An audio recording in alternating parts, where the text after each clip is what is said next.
Ano na sabi niya na-kidnap daw siya. Hmm. Dun daw siya bihag sa Glory Mountain ng KOJC at humingi siya ng rescue. At sineryoso namin yung mga communications niyang iyon. Pinadala namin agad Teka lang, madam. Oo, sinasabi nyo nagpaparescue siya. Kaso yung sinasabihan nyo na nagpaparescue, naglabas siya ng pinakalitas na video niya na kung saan sinasabi niya na hindi siya nagpaparescue.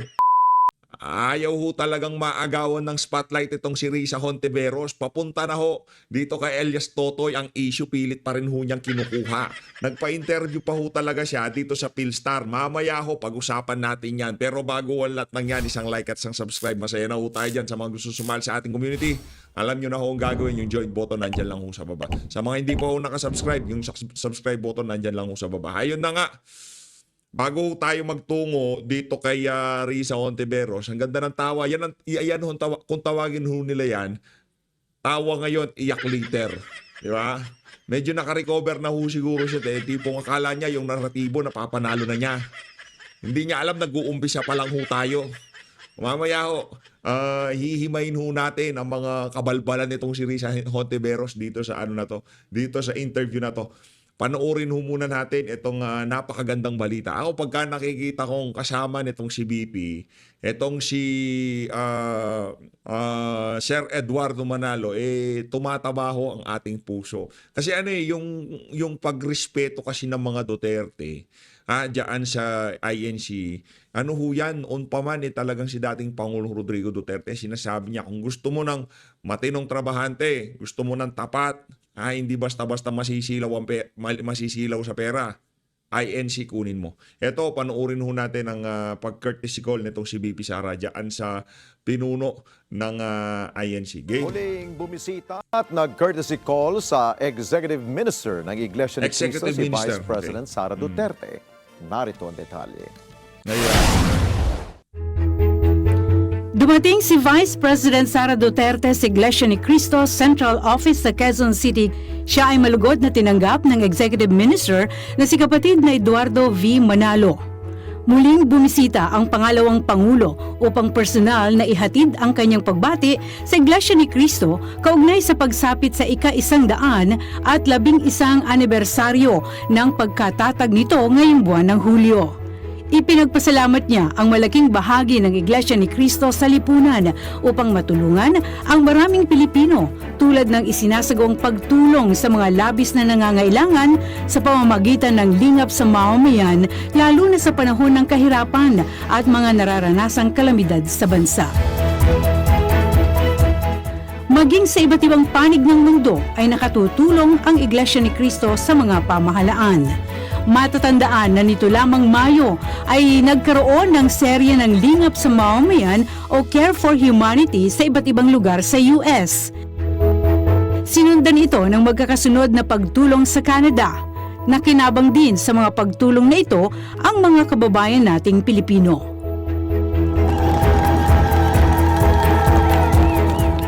Maging sa kontinente ng Africa, kung saan maraming bansa doon ang pinuntahan ng mga kinatawan ng Iglesia ni Cristo para abutan ng tulong ang mga labis na nangangailangan.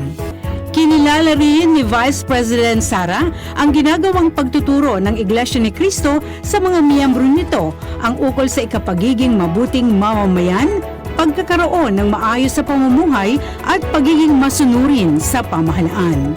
Sa ngayon, nasa 168 na bansa at teritoryo ang nararating ng Iglesia ni Cristo at umabot na sa 152 na nationalities ang mga kaanib nito. Laila Tumanan para sa Mata ng Agila, matatag, matapang, matapat. Galing naman yan. Palakpakan ho natin ang Iglesia ni Cristo. In fairness kahit si dating Pangulong Rodrigo Duterte, sinasabi niya yan, matuwid ho talaga sila at saka mapagkakatiwalaan pagdating sa pera. Congratulations umabot sa ika 111 na anibersaryo ng Iglesia ni Cristo. Eto na, punta na ho tayo dito kay Risa. Yan, tawa ngayon, iyak later. Ito, pakinggan natin ang kanyang interview. Hello. Glad to be back. Nako. At kahit po 20th Congress na, kontrobersya pa rin po ang Ito gusto ko rin to nag-i-interview na to. Itong si Ma'am Ami Pamintuhan, malambing hong magsalita. Di siya kagaya ng ibang mga reporter, siga yung dating. Ito malambing. naharap niya. And of course, we all know, ang pinaka-latest involves one of your witnesses doon Nako. sa case ninyo against Heto na. Pastor Apollo Kibuloy. Can you tell us how you met Mr. Maurilio? Siya yung ngayon na nagiging issue sa case na yan. Noong December 2023 pa, nag-communicate si Mr. Maurilio sa opisina ko at nag-offer na magiging testigo siya dun sa investigasyon namin kay Apollo Kibuloy at sa KOJC. Kasi dati daw siyang nagtrabaho sa KOJC Yan. at nakaranas daw siya ng pang-aabuso, pananakit. Tingnan nyo ho yung mga word na ginagamit niya ha. Puro daw. Yung sinasabihan niya ng daw, ayun, kumanta. Sinasabi niya, binayaran daw siya. Daw ulit. Nakanantokwa. Daw ka ng daw. Yung sinasabihan mo na sinabi niya yung mga salita na yun, binawi niya na lahat Yep. yung madam. Pero Alam niyo dati yan. daw, natatakot Daw. siyang magsalita Oh. kasi daw baka ipapatay siya. Pero ngayon daw, at that time, Daw. no, December Sa isang sentence ho niya, ginamit niya yung salitang daw kahit 100 beses. 2023, Oh. siguro parang hindi na niya matiis at talagang gusto na niyang magsalita. So siya Oh. talaga ang nag-reach out sa amin. In fact, Miss Ami, his first communication was December 14, 2023. Syempre, we take time para i-vet yung mga communications sa office namin. So, siguro nung di namin napansin agad yung message niya, he messaged twice more. The following day, December 15, 2023, tapos ulit sa January 20-something, basta January 2024 na. Tapos, so you're saying hindi kayo naghanap sa kanya, no? You Definitely. did not seek him out. No, we did not seek him out. Siya ang nag-seek out sa amin. Siya ang nag-follow up nung hindi namin siya kaagad nasagot. Sige. Until finally, the following month, after siya unang nag-communicate, saka kami nakapag-establish ng communication sa kanya. So ngayon, bumaliktad nga siya. Can you tell us your takeaways, yung insight ninyo, kung ano nangyari? It's not the first time actually na merong witness, no, na bumabaliktad. Alam mo, ilang beses nang nangyari yan sa mga high-profile cases dito sa bansa natin eh. Ano po yung tingin nyo na nangyari and anong balak nyong gawin para hindi maulit or just to be more careful kasi of course wala naman tayong guarantee na hindi uli siya mangyayari. Well, lessons learned ay still to apply due diligence tulad ng ginagawa namin sa bawat witness, sa bawat pirasong ebidensyang nakukuha namin. Anak ng toko ang lesson learned yan. Nakatatlo na ho kayo, madam. Ngayon pa lang kayo natuto ng leksyon nyo. Pangatlo na ho yan, madam. Pangatlong witness na ho yan na sinabihan kayo na di umano, binayaran nyo daw ho sila di umano ng e-bike, merong halagang perang pinag-uusapan. Doon sa unang dalawa, hindi kayo nag-due diligence. I mean, naranasan nyo na nung unang dalawa. Tapos, dito sa ikatlo, hindi pa rin kayo nag-due diligence. Bumira lang kayo ng bumira. Yan ang problema. Masyado kayong excited. Makarinig lang kayo ng whistleblower, witness, nagpapalakpakan mga tenga nyo. Di ba? Yan ang problema sa inyo. Ngayon, pagka natusta kayo, nang kakaso kayo. O, yan ang problema dyan. Due diligence, lesson learned daw. O yan, tingnan natin. Pagka yan, Ma'am Ami, Pamintuan, sa susunod niya, balik nyo yan, pang-apat na yan. Kung sakaling dito sa 20th Congress, magsasagawa ng hearing yung ali na yan, malamang sa malamang, hintay lang ho kayo ng konti, magpapa-interview ulit sa inyo yan. Sa mga investigasyon na ginawa namin in the last several years, almost a decade na pala, in the last 9 years that I've been working in the Senate, ang takeaways ko kung bakit nangyari ito kay Michael Maurilio, well, buo naman yung aming mga resibo sa mga communications niya sa amin na As far as I know, wala pa ho kayong naibibigay na resibo. Okay? Ang binigay nyo pa lang ho sa amin, puro screenshot. Sige, pagpalagay natin yon na resibo yon para sa inyo. Pero para sa aming mga ordinaryong miron dito sa issue na to, wala hong bigat yung mga resibong binigay nyo. Ipaberipika nyo yung mga resibo. 'Di ba? Latagan nyo ho kami na mabibigat na ebidensya. Yang sa gayon, baka makakampi nyo pa ho kami dito sa isa na to. 'Di ba? several of those ay pinabubulaanan yung mga akusasyon niya ngayon, yung mga kasinungalingang sinasabi niya sa kanyang video. So, but beyond that, kaya naghain na ako ng reklamo, Miss Ami, sa NBI. Hindi lang kay Michael Maurilio, pero sa mga 100 mga vloggers na ikinalat talaga, at hindi lang ikinalat, pero dinagdagan pa yung video niya. I asked NBI's help to find out sino ba yung mga tao o grupo na nasa likod nitong video na ito para panagutin sila sa ilalim ng batas. And even to ascertain yung kinalalagyan at kaligtasan ni Michael Maurilio, dahil yung huling mga komunikasyon niya sa office ko nung June 22 and 23, itong taon lang, so just a little over a week ago, sabi niya na-kidnap daw siya. Doon daw siya bihag sa Glory Mountain ng KOJC at humingi siya ng rescue. At sineryoso namin yung mga communications niyang iyon. Pinadala namin agad yung Teka lang, madam. Oo, sinasabi nyo nagpaparescue siya. Kaso yung sinasabihan nyo na nagpaparescue, naglabas siya ng pinakalitas na video niya na kung saan sinasabi niya na hindi siya nagpaparescue. Hindi na naman daw totoo yung sinasabi nyo na yan. Yun ang sabi niya doon sa uli niyang video. Ang mangyayari dito, sinabi ni ganyan, imbis na pag-inita nyo yung mga vlogger na nagsasalita dito sa issue na tayo wala tayong dinagdagan dyan o binawasan yan. Literal na pinanood lang natin yung video na yan. Ang gawin nyo ho Senator Risa Hontiveros, hanapin nyo si alias Maurilio, alias Rene. Siya yung dikdikin nyo, siya yung pag-inita nyo. Kasi siya naman nagsalita. Siya yung nagsalita sa Senado at siya ang bumawi doon sa mga sinabi niya sa Senado. Kasi kung wala yung video na yun, wala naman kami pag-uusapan. Kung wala siyang sinabi sa Senado na binawi niya sa pinakalitas ng video, wala ko tayong problema ngayon. 'Di ba? At wala ko akong narinig sa mga vlogger na to na dinagdagan nila yung mga sinasabi nitong si alias Maurilio. Alias Rene. Ang sinasabi nila may pattern.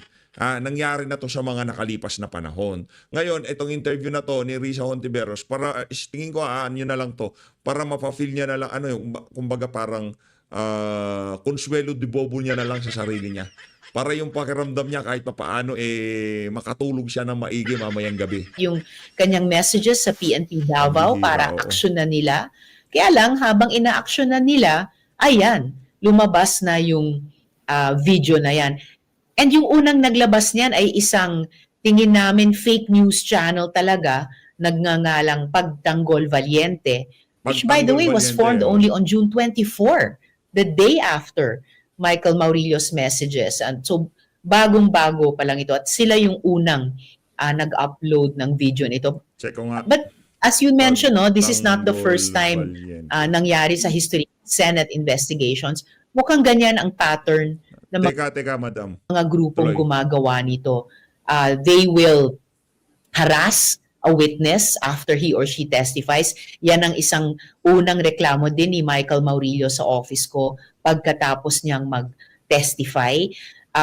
O kaya engganyohin nila yung witness by certain offers. Yan din ang sumbong ni Michael Maurilio sa amin after he testified na kinakausap daw siya ng mga dati niyang kasama sa KOJC na ito nga, magbaliktad, pahiyain daw ako, and in exchange, bibigyan daw nila siya ng pera, itatago daw ng maayos, bibigyan daw ng magaling na abogado. So, we've seen.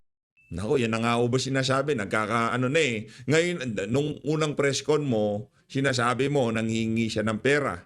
O ngayon naman, binibigyan naman siya ngayon ng pera. Inaalukan siya ng pera. Ano ba talaga? Naguguluhan na kami sa iyo, Senator Risa. Nakanantok ba? Wag kong ganon. Litong-lito na nga kami, linilito nyo pa kami. Di na nga namin malaman kung alin paniniwalaan namin. Yun bang pagsasalita niya doon sa iyong komite o itong pinaka-latest? Ang pinanghahawakan lang ho namin dito, Senator Risa, yung body language niya. Una sa lahat, hindi siya nagbabasa. Pangalawa nito, hindi siya umiiyak. Dire-diretso ang pagsasalita niya. Yun lang pinanghahawakan namin dito. Maliban doon, wala naman kaming ibang masabi dyan. Wala kaming idaragdag o ibabawas dyan sa pagtanggol balyente na yan, di ba? Wala, ano ba? Ano ba sasabihin natin? Na kesyo ganito, kesyo ganun. Ang sinasabi lang natin dito, may pattern, Senator Risa. Kung doon sa naunang tatlo, hindi ka pa nag-lesson learned, dito pa lang sa pang-apat na to, may diferensya ho kayo. Kung di pa lilitaw tong si alias Rene, hindi pa kayo mag-due diligence, hindi pa kayo magle-lesson learn. This being done to other witnesses in Senate investigations. Kaya yung reklamo ko talaga sa NBI has to do with yung ganitong nakikita kong pattern din kay Michael Maurilio ng witness tampering, fake news, no, at saka psychological warfare. Fake news. Witness tampering, psychological warfare. Kay ano lang Senator Risa, kayo ho kasi matagal na ho kayong sira sa sambayan ng Pilipino. Ako parang matagal na kayong sira sa sambayan ng Pilipino. Yung pagdating doon sa witness tampering, hindi para sa inyo ang magsabi na ganito ang meron kayong pinapatungkulan ng mga individual o mga grupo na nagkakaroon ng witness tampering, nagkakaroon ng ganito ganyan. Yun nung mismong pinagsalitahan nyo sa Senado, ang kalaban nyo dito, walang organisasyon, walang individual, yung kaisa-isang tao na yon. Diba? Lahat ng sinabi niya, pinasinungalingan niya lahat yon. Yan lang ito kasi si Risa Hontiveros, mahilig ho ito na isangkot niya lahat. Yarin lamang na nasunog na ako, lahat kayo tutustahin ko na. Ganun ang datingan, di ba? Di ba? Etong si alias Rene, wala naman siya iba pinatutungkulan. Wala naman siya iba sinisira. Na sinasabi lang niya dito, binayaran ako, di umano, ng mahigit 1 milyon para sabihin ko yung mga sinabi ko. Kaya umiiyak ako kasi sinungalingan yung mga sinasabi ko. Yun lang ang sagutin nyo. Kaso ang problema, kinasuhan si ganito, kinasuhan si ganyan, hinablas si ganito, hinablas. Partida, gusto pa ho niyang i-decriminalize ang libel sa lagay na yan, ha? Pambihira. Senator, sa tingin mo, things would have been different kasi merong mga report that he was asking, Mr. Maurilio was asking for witness protection, ano? Pero sinabi niyo yata, according to the reports, hindi naman kasi papilya ng Senado. Pero sa tingin niyo, kapag ganyan ang kaso, tingin niyo there could be some coordination between the Senate, for example, and law enforcement agencies para kahit man lang yung mga pinaka-top witnesses nyo, maihain nyo sa kanila na pakiproteksyonan nga muna to kasi nga, baka nga ganyan na mangyari. Actually, in fairness sa witness protection system that we've put together, no matter how modest nitong nakaraang mga taon, simula pa sa mga witnesses sa pagpatay ni Tinanggihan mo pala Dapat di mo tinanggihan, madam. Binigyan mo siya ng proteksyon. Di ka pala marunong mag-alaga ng witness Kian de los Santos, hanggang sa witnesses dun sa Farmally investigation, hanggang ngayon, nagawa lang talaga namin yon sa tulong ng mga civil society at saka church organizations. Bukod sa ilang mga pagkakataon na may mga nag-qualify, no, dun sa witness protection program ng DOJ. Halimbawa, for a time, yung mga witnesses namin sa yung Pastilla scam investigation. So again, in fairness to yung mga tumutulong sa amin, si Michael Maurilio himself was still being cared for ng mga civil society and church partners kahit pagkatapos ng pagtestigo niya sa investigasyon. In fact, sa pagkaalam namin, he was with church leaders pero umalis siya sa company nila just before nag-message siya sa amin ng help, kailangan ko ma-rescue kasi ako ay kinidnap at dito na ako binibihag sa Glory Mountain. Nako, yari tayo dyan. Parang nabasa ko na yung ano na yan, yung script na yan. Parang yaan yung kay Pastor Apollo Kibuloy, Glory Mountain. 'Di ba? Nabasa na namin yung playbook na yan. Yaang text message, hindi na sertipikahan, hindi na verify o hindi dumaan sa kahit anumang betting process kung tawagin. 'Di ba? Hindi natin alam kung totoo yan o gawa-gawa lang yan na yes, Senator Risa, 'di ba? Hindi na mapagkakatiwalaan kagaya nitong lumabas na to kay alias Rene. Kaya naman lahat ng mula ngayong mga panahon na to, pag-uumpisa ng 20th Congress, ano mang salita lumabas sa ali na yan, sa bibig ng ali na yan, di natin basta-basta pwede paniwalaan. Halimbawa, nag-conduct siya ng hearing o meron siyang komite, binigyan siya ng komite. Ngayon, meron siyang pinag-usapan sa komite niya, ganito, ganyan, itong findings namin, wag ko kayong basta maniwala.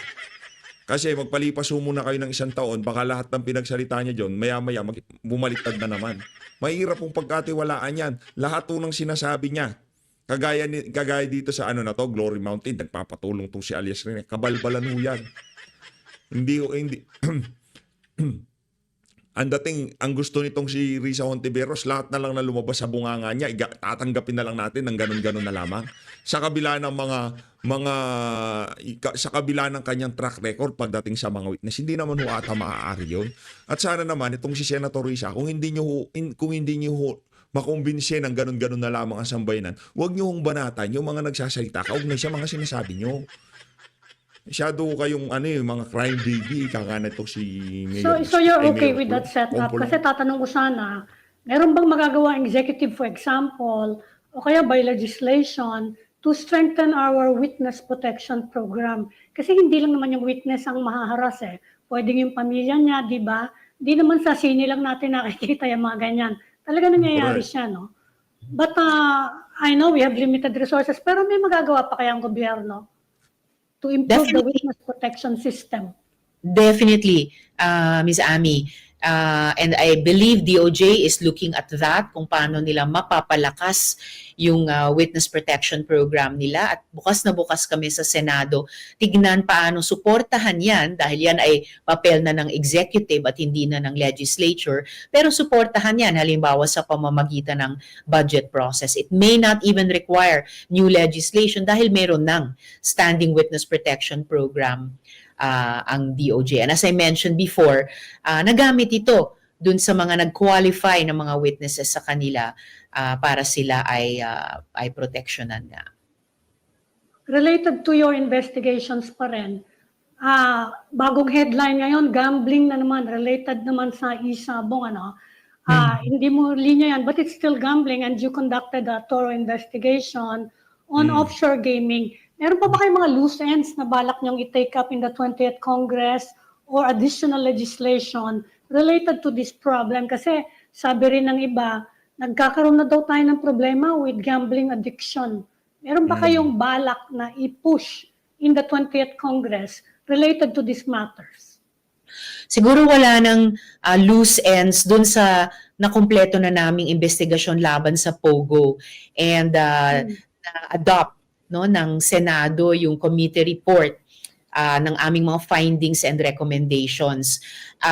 Pasado na rin namin yung Anti-POGO Act sa pamumuno ni Chair Sherwin, at sana ito ay suportahan din ni Presidente para maging ganap na batas na.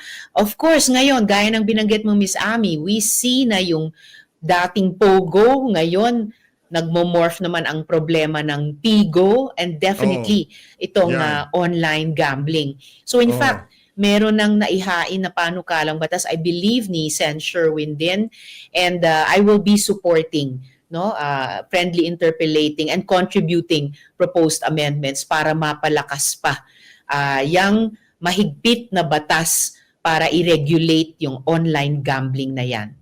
Mahigpit na batas daw, anak ng tokwa. Kakamot ka lang nga makakapag-cash in ka na. Anong higpit nun? Pambihira, oo. Tinanggal-tanggal nyo POGO, gusto nyo palang pasugalin, sambayan ng Pilipino. Kung tayo papipiliin, hindi ito, kunyari wala tayong choice. Kasi ay parehas yan, ayaw natin yan, Pogo tsaka Pigo, ayaw natin yan. Basta ayaw natin ng sugal period. Ngayon, kung wala tayong choice, kailangan talaga nating mamili. 'Di ba? Wala kang choice, mapipili ka diyan sa dalawa na yan. Alin pipiliin mo? Pogo or Pigo? Pasugalin yung mga banyaga o pasugalin ng mga Pilipino? Kayo na hong musga. Alam ko ang pipiliin nyo, yun yung pinakamagandang option. Kung wala tayong option, kung kailangan natin pumili ng isa sa ayaw sa gusto natin. 'Di ba? Pero kung tayo masusunod, wala, Pogo at Pigo, wala. Anak ng tokwa, nagdadrive yung taxi driver na nasakyan ko. Pinipindot siya ng gano'n. Nakala ko, naghahanap siya ng playlist sa Spotify. Ngayon pala, nagka-cash in na siya. Mag-i-scatter na siya. Anak ng tokwa, sabi ko, gano'n na lang kadali. Gano'n na lang kadali. Pag ganyan-ganyan lang Ngayon, yung mga naghihintay ng booking, yung mga food delivery rider, habang nasa labas sila ng fast food, yung mga kinita nila, ini-scatter nila. Hindi naman lahat. Meron lang tayong nakikita. Ganun katalamak. Ngayon, papiliin ko kayo. Ayaw natin ng Pogo, ayaw natin ng Pigo. Dito sa channel na to, marami nagpapa-promote sa atin. Umaabot ng 300,000, 450,000. Alam ko, pinakita ko na yan sa mga nakalipas na video ko, yung email ng mga online betting app. Ganun kalaki ang offer. Umaabot ng 250,000, umaabot ng 350,000. Ganun depende kung gaano kalaki yung views makukuhang views nung gagawin mong video. Pero hindi natin tinatanggap. Kasi sugal yan eh. Di ba? Kung tayo papipiliin, wala. Pero kung sa gusto sa ayaw natin, pipili tayo ng isa, mas pipiliin natin ng Pogo. Mas pipiliin natin ng Pogo. Kasi doon, hindi Pilipino ang nalululong sa sugal. Ang nalululong sa sugal ay yung mga banyaga. At kumukubra lang tayo ng pera. Mayayaman yung mga Chinese na hayaan nyo sila. Magsugal sila ng magsugal. Importante yung tax. Dito, mahirap na nga tayo. Walang humpay pa ang pagsusugal ng mga Pilipino. Wan ko ba? Ang nakita ko listahan nyo, Senator, ng priority legislation nyo, mostly related to labor Pero bago tayo pumunta sa mga ganyan, katatapos din lang ng election and the European Union Observer Team, naglabas sila ng mahabang report tungkol sa mga nakita nila.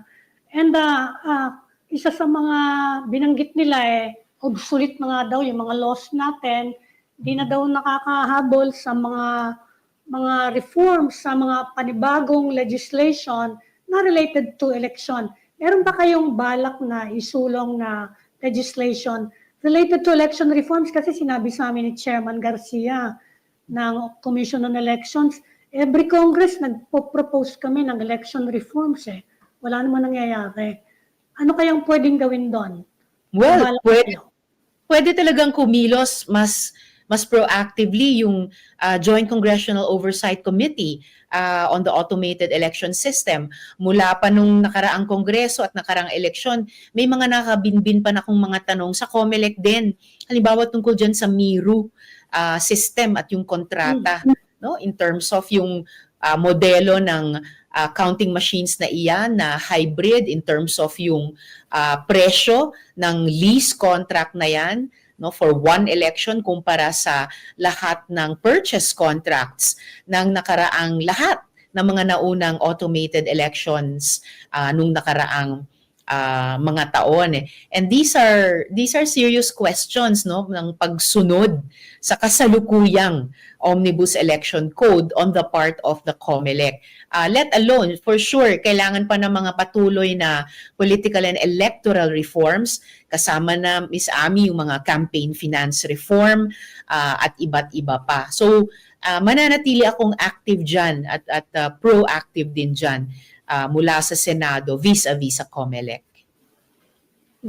Isa sa mga campaign finance reforms na nabanggit ni Chairman Garcia, yung cap, yung ceiling sa campaign, yung limit per person, sa tingin nyo, dapat na rin siyang taasan. Masyado na daw unrealistic, sabi niya. Simula nang ginawa yan, kaya nahihirapan ding mag-regulate, At pati yung mga kandidato, medyo naguguluhan na lalo ngayon. Ang hirap-hirap din i-monitor because of the online capability nga for campaigns sa kayong ibang platforms. Sa tingin nyo, may bala kayong suportahan o magsulong din ng batas related to that? siguro makakatulong din naman i-raise by legislation.